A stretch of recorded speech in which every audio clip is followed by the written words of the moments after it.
Good morning, Texoma. I'm Ashley Fitzwater. Thanks for joining us this morning. We're taking an inside look into the Sheppard Air Force Base Joint Land Use Study, or JLUS, as it's commonly referred to. Now, what this is a partnership between the City of Wichita Falls, the base, and lots of other local government entities, lots of other businesses all around. And the purpose is really to form a partnership and make a recommendation on how to make that relationship, I guess, a little bit better. Joining me now with the very latest, we'll start right here. This is Lieutenant Colonel Tony Mulhare. He is with the 80th Flying Training Wing, and we appreciate you being here with us this morning. Thanks for having us this morning. Absolutely. Also, Karen Gagne and Kevin Hugman. He is the Assistant City Manager and the Project Manager of JLUS, and Karen is the Planning Administrator. So thanks for being back this morning. Thank you, Ashley.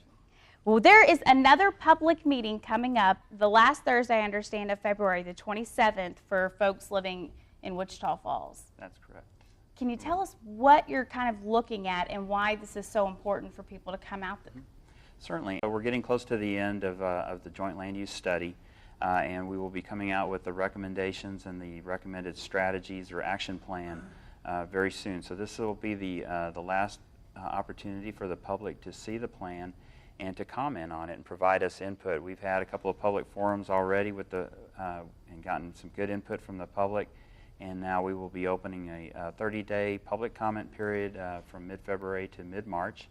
And as part of that, we'll also have a public forum on February 27th, and we'll present the findings of the plan, the recommended action items, and again get the public's input on that. Why is it so important, Karen, for people in the community? We've been trying to stress how important this is for the entire region for the past year and a half. This has been a long project, and we're excited that this is really the final opportunity, and we really want people to come out, either contact us prior to the public forums the last week in February, or to come and tell us what their comments are. They may think it's an insignificant concern or issue they may have, but there's nothing insignificant. This is a great time to come out and tell us what's working well, what's something that needs to be enhanced, something else we may need to look at that might have been overlooked. And so if we don't get that critical feedback from not only the Wichita Falls community, but our surrounding communities from Iowa Park, Burke-Burnett, Pleasant Valley, Wichita County residents, and also those from the auxiliary airfield area in Frederick, when we meet with them on February 25th, we may miss something critical moving forward, because this is a key project for the future of our community. It simply enhances the collaborative efforts we've had with our installation and the great partnership we have now. This strengthens that. And what you're looking for is concerns or maybe questions that they have with Sheppard, correct? I mean, that's really the focus that you're wanting from the public's end. But it kind of goes both ways. Absolutely, and we will have representatives from the base there to answer questions people might have about our operations and just fill in those areas as subject matter experts on our particular part in the Joint Land Use Study. What are some of the questions or some of the things that you have already had to address? Our impact in the local area is large in that we have quite a bit of traffic that flies in and out of Sheppard Air Force Base every day, as well as up to Frederick for our auxiliary training, and just to make people aware of why we do what we do and the impact that it has on the land, on the other projects that are going on in the vicinity of the airfield. The base in Wichita Falls have a great relationship, one of the strongest I've seen in my 19-year military career. And this is just one of those ways we can partner together and make sure that that relationship continues to stay strong. And the base has such a huge impact on the Air Force. Almost every aircraft maintainer comes to school here, and we have 13 nations that participate in the Euro-NATO Joint Jet Pilot Training Program that I'm a part of that come here to train. And it's pretty neat because this is a program that's been around since the 80s, correct? Absolutely. We just celebrated our 30th anniversary this last year, and it's exciting that we continue to move forward. In fact, they're discussing our participation memorandum of agreement between the nations for another several years. Wow, that's great. And having all of those folks come here is great for our economy, right? Absolutely. And I mean, it brings businesses, it of course brings lots of people to the area, and that helps the bottom line whenever it comes to dollars. So That's correct. Is that why it's so important, you think, to continue the positive relationship? Oh, absolutely. Shepherd is a great economic engine for the community, and it's also a source of pride for the community. So we want to see Shepherd be successful. At the same time, we want to be able to grow as a community. We want to be able to develop, and so what we look at is how can we plan accordingly and develop that's compatible with the missions at the base so that we don't impact them and they don't impact our ability to grow. Win-win for all, I think, is the bottom line here that you want to achieve. Absolutely. But we have much more on what's already been addressed, some of the topics that have been brought up, and maybe some of the ones that you're hoping to hear back from folks. So don't go anywhere. We'll be right back with much more on the Shepherd Air Force Base Joint Land Use Study after this.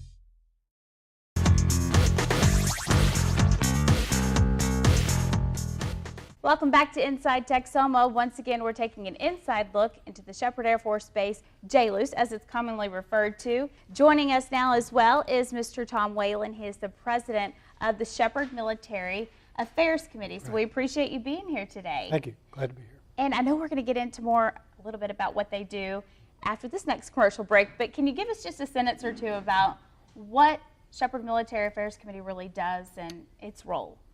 I think essentially what we are is the go-to between the communities surrounding Shepherd Air Force Base and Shepherd Air Force Base. If Shepherd needs something or has an issue, they come to us and we will work with the community or the county or whoever it might be to sort it out and keep things on track. And Kevin, it sounds like they already have that relationship established that this program's working to, of course, strengthen. So is that why it was so vital for them to play a role? Oh, absolutely, yes. SMAC has been very instrumental in working with us and with all of the other communities and the base, and have been the liaison for all of the entities. I know there are a number of different recommendations or concerns, and they're called strategy tools that we're looking at here. And this is why it's so important for Texoma to come out, because there's about 21 of them. Can you talk about some of the ones that have already been, I guess, the biggest concerns that folks have addressed? Those issues can be vertical obstructions, it can be bird airstrike hazards, noise, and from that we're looking at the recommended action items. And they can range from things like real estate disclosures to building codes, to easements, various types of recommendations. And Karen, you were telling us during the break that it can also depend on where you live, because again, this is not limited to Wichita Falls, and depending on where you live could be depending on what they adopt. Definitely. Obviously, we're working with Wichita County, the Cashin community, Burke-Burnett, Iowa Park, Electra, Pleasant Valley, and also to the north of us with the auxiliary airfield, Frederick and Tillman County in Oklahoma. So there's a variety of implementation strategies, and we're looking from short range, mid-range, long range, and ongoing, and looking at different areas where that would impact. Obviously, things that might be of an impact north of the runways, south of the runways, may not have as big of an impact with Electra and Pleasant Valley to the west of the Air Force Base. So it's important for all the people in the region to talk to their elected officials, because there's a representative on the Joint Land Use Study Policy Committee from each of those municipalities. They will then take that before their local governing body to adopt the plan and what is critical for them moving forward to continue the lines of communication within the region and with Shepherd Air Force Base. So there's a role for everybody in this plan. I like how there is a representative, because what if you can't come out that night? There's someone right there in your community that you can pick up the phone and call. Now, Karen, in case they're just not sure who that individual is there a phone number they can call to find out, or do they just need to call, maybe their local government and ask them? What's the best way to go about that? They can simply log on to our project website, shepherdjlus.com. They can also then contact us at the City of Wichita Falls.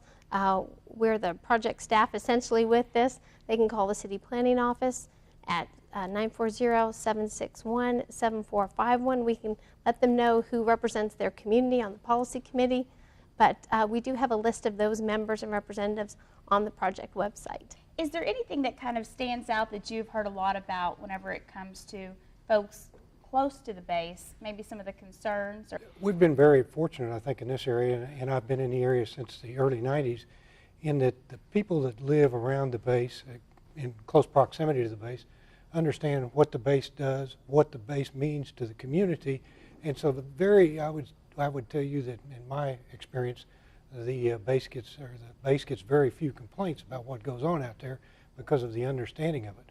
What this tries to do, though, this joint land use study, is to ensure that we, the community, and the Air Force, that the Air Force can continue to do their mission, and if they want to bring new missions in, they can do it without any concern about a negative impact from outside the community, and it helps those folks that live out there ensure that what they've invested in is going to remain worth what it is. So. People may wonder why that's so important, but being the largest employer and bringing a lot of economic dollars into our community, it's just part of us, correct? Yeah, that's correct. It's as I said in the first time we talked about joint land use study with you, it's approximately 20% of the local economy, just under 20%, and that's just Wichita Falls and within a 50-mile radius from the Red River to the Red River, and and that doesn't take into account Frederick, so I don't know what the impact would be in Frederick, but yeah, it's very important, and too frequently I think we, the residents, take Shepherd for granted that it's been there since the 40s. It's going to be there for the next 75th anniversary is coming up in 2016. Wow. So that's how long it's been out there. So we tend to take it for granted, unfortunately. So this is to ensure that we do not, right? In case maybe any talk of cutbacks or anything like that. We've had to deal with that before with BRAC. So come out to these meetings. There's two different opportunities, one in Wichita Falls and again another in Frederick. We need to take another quick break. We'll be right back with much more on Inside Texas.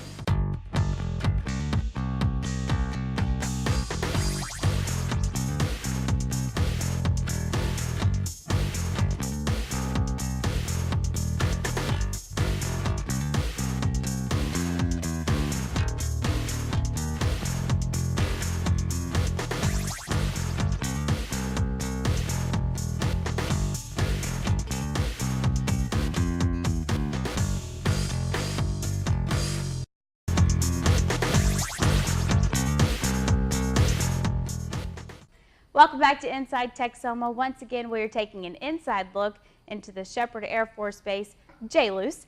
And really, we've been talking a lot about the different roles that the city may be playing, and of course, Shepherd's playing. And then we've been talking about the role that you've been playing, Texoma. And I think this is a good place where the Shepherd Military Affairs Committee comes in. Mr. Tom Whalen is the president of that committee, and I think it's a great committee here and something to be proud of, and a lot of people may not realize what it is that you guys do. Can you share with us more about SMAC, as it's also known as? Well, I think we started after the BRAC 2005, Base Realignment Closure Action 2005, became independent on our own. And the idea was to, number one, be, as I said earlier, the go-between between Shepherd and the surrounding communities. And then number two, ensure that this community, this area up here, provides the best support for any installation in the Air Education and Training Command and in the Air Force as far as that goes. We've done that a couple of years ago. In 2011, we won the Best Community Support for Air Education and Training Command, so we've accomplished that. And now what we're trying to do is increase the military value of Shepherd Air Force Base. And there are several ways that you can do that. And a few of them, one of them is this joint land use study. Several installations around the United States, whether Army, Navy, Air Force, do a study just like this. And the study's nice, but you have to go one step beyond the study. Once the study's done and approved, then it becomes incumbent upon the communities or the area around it to implement the recommendations that are in the study. And then what you sort of do is you help your base, enable them to, without interference, accomplish whatever the mission is, whether it's a flying mission or a technical training mission like we have at Shepherd in addition to the flying mission, all those kinds of things, to be able to do that. The other thing you want to do is you want to establish partnerships between the community, residents, and the bases. And there's a couple of ways to do that. Number one, we have an adopter program, a squadron adopter program that we do, where we have businesses, civic organizations that adopt squadrons, whole units at the base. And squadrons at the base vary from, I would guess, from the smallest is probably 30 people, 35 people, to up to some that are 400 and 500 people. Wow, yeah. in their organization. And the idea behind that is that the military people teach our folks, you and I, what it takes to be in the military and what life is like in that. And it's up to you and I to teach those military folks what's it like to be a Texan. Yeah. You know, you teach them how to be Texan and how to talk Texan and all those sorts of things if they've never been there. Another partnership that's ongoing right now, and one of the things you've heard a lot about about the federal budget and how the Department of Defense is taking cuts, one right after another. Yeah. Well, one of the things that you need to ensure your installation is doing is that it's operating as efficiently as it possibly can. And there may be some opportunities for communities to go out, talk to the folks at the base, the leadership at the base, and put their heads together and brainstorm ideas where maybe we're doing something in the community that they're duplicating the effort at Shepherd. And so we can just do one for both entities, and it's less expensive, but both benefit from it. There's not just giving them something, but both would benefit from it. It would the Air Force would pay for whatever the service was, if it was a service, or could be a nonprofit that goes out there and gets involved in something to do with base children or something like that. And so that's another one. It's ongoing right now under the leadership of General Kinsfather. He's had the community leaders out there, and they talk about it. The program's called P4. P is in Papa. It's public-public or public-private partnerships between, and the public, one of the publics is the Department of Defense or the Air Force. The other public could be the community, the Wichita Falls or Burke-Burnett or the county, Wichita County. And the private could be a nonprofit or it could be a business. So those are some of the things that we're doing. How have you seen things change since you've been involved, with SMAC? Since this developed, has there been a change? There has been. We have done, I think we being the community and the Air Force together, have done a lot of things to increase the military value at Shepherd. This JLUS is one easy example to take a look at. Other examples, there were some power lines that were, we mentioned earlier off camera about building a smokestack right at the end of the runway. Well, Sure. You don't want to do that. There were but there were some power lines and about another set of power lines to go across the end of the runway. And so we were able to work with the Air Force and with the state of Texas and with Encore to get those power lines moved and not come across the end of the runway. So it helped the base and increased the military value and made the mission a little bit safer out there for the folks that wear the uniform out there. Yeah, that's very important. Yeah. You're in this leadership role whenever it comes to this committee. Why is that something you're so passionate about? Well, you need somebody that sort of knows both sides of the street, I guess, if you will. I was in the Air Force for several years, and then after that I had an opportunity to work with a contractor who did base operating support, and I learned more about the internal operations of bases through that. And so I've sort of walked both sides of the streets a little bit. I certainly have never been involved in city government or county government or any of that. I'm not going to pretend that I have, but we're able to get them on board and been able to communicate to them the urgency of some of the things. And then I will tell you that there is a great committee of right now 28 people that do this, and they do it all the time, and they're out there, and you tell me what you want me to do, and they'll go do it. And that's those 28 people are really what made this happen, not Tom. It's neat, though, really, to see what an asset we have here in our community, through SMAC and through this committee, and all the hard work that people put in and the relationship that continues to grow. So we appreciate you taking time to be here today and sharing with us much more about that. You're welcome. Thank you very much. Well, we need to take another quick break. Stay with us. We'll be right back with much more.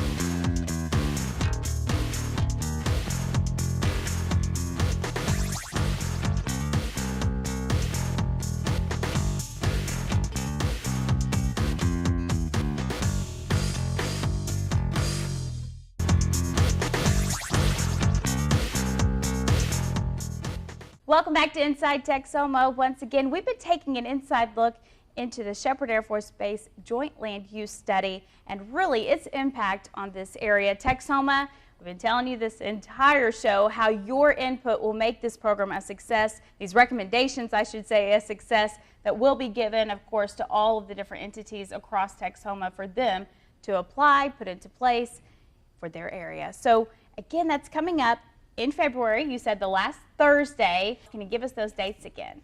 Definitely. Tuesday, February 25th, we'll be in Frederick, Oklahoma at the Great Plains Technology Center at 7 p.m. We look forward to seeing everybody in the Tillman, Frederick area again for our third and final public hearing. And then on that Thursday, the 27th of February, we'll be at the Ray Clymer Exhibit Hall, room number 10 at 7 p.m. And we look forward to having a packed house. After the public hearing, what's next? Well, after the public hearing, then we will put the final touches on the recommendations of the JLUS, and then it will go to each of the governing bodies for adoption, to adopt the action plan and the actions that they will each take.